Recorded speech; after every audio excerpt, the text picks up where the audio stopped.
I don't know about you, but I get tired of seeing trivial little projects in product demos. So I decided to hunt down a mammoth project to show you.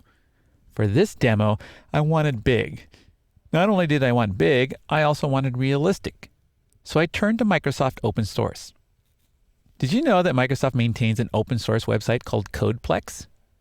It's not as big as other open source sites like SourceForge, but it has a lot of .NET projects available to download. I picked the Silverlight Toolkit for today's demo. This is production level code that is maintained by Microsoft.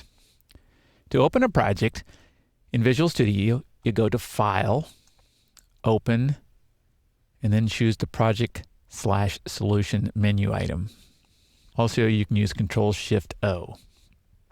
For this project, I'm going to open the exercise file folder, Chapter 2, Movie 3, and then here is the source for the Silverlight 4 Toolkit. I'll drill down into Silverlight Toolkit, and then the source folder, and then at the very bottom of this screen, I'm looking at the silverlight.controls.toolkit.sln.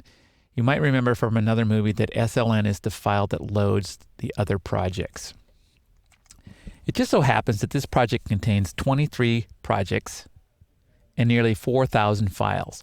On my dual-core laptop, it takes about 5 seconds to load the project, and when I compile the code, it takes about 28 seconds to compile the very first time I compile the code. Now, you might remember that the Solution Explorer is there to let you navigate through your projects and your source code. So if I go over to my Solution Explorer, you'll see that I have a folder up here called Source.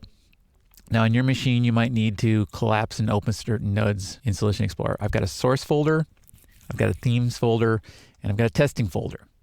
Inside the source folder, I have multiple projects. There's a controls.data.toolkit project and many more. The one I'm interested in is down here. It's called controls.toolkit. When I open that project, I see multiple folders.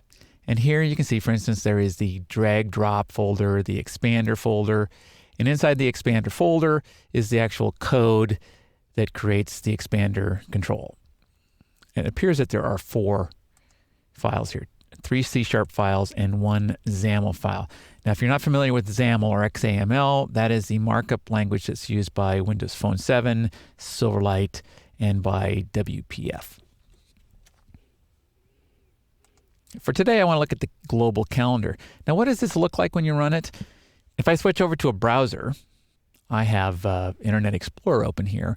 I've loaded this site, silverlight.net, and then this URL. This is a sample site for the tools I'm showing you currently. And if I open this up and scroll down to the calendar section, this is the calendar control that we're looking at in Visual Studio. Again, this is production level code we're looking at here. So switching back to Visual Studio, you'll see that I have a class called Global Calendar, and then I have one called globalcalendar.xaml. Down here I have global calendar button.cs, which contains the source code for that button, and the global calendar button.xaml file, which contains the XML markup.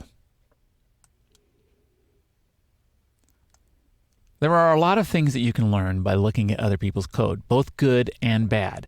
I encourage you to explore this project and learn more about what Microsoft is doing with Silverlight